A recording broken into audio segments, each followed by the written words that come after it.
And yet, after the first 100 days, after this great, sort of as you call, smuggling of the economic policies to cabinet, Narasimha Rao or the cabinet got cold feet, and the reforms process actually took a back seat. The political agenda really dictated it. Not quite. You see, I think the good days continued well into the end of 92. The Babri Masjid demolition was a defining moment. And after that, Mr. Narasimha Rao turned his attention to political management, survival, rather than to economic issues. Nevertheless, in 93, some major initiatives were taken.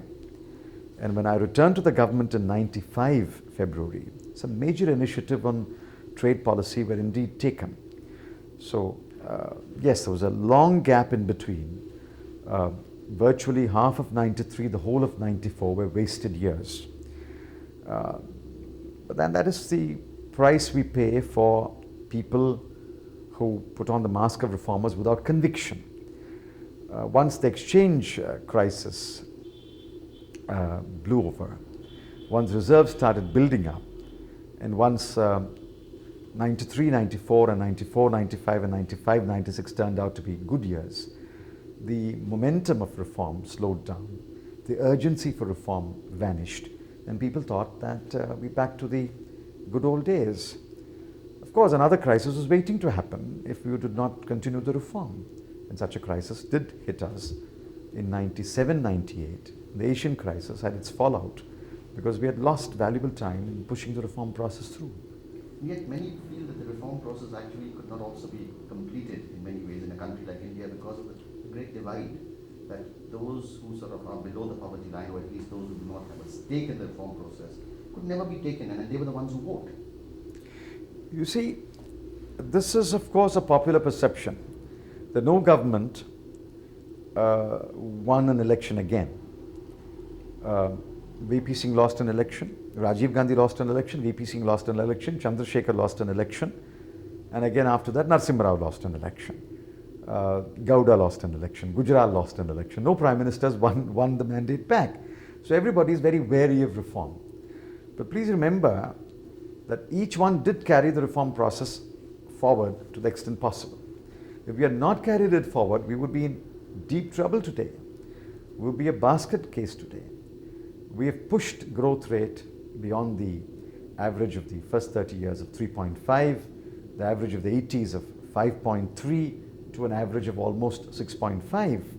It's possible to push it beyond to 7. You are right that the poor do not appear to have a stake, but this is a failure of communication. One of the grievances I have against Dr. MAnmohan Singh is, given his eminent position in Indian politics today, his unparalleled stature that he enjoys, I think he should go out and communicate with the people in English, in Hindi, in Gurmukhi, Punjabi, whatever. Go out and speak to the people, which he did not do as finance minister.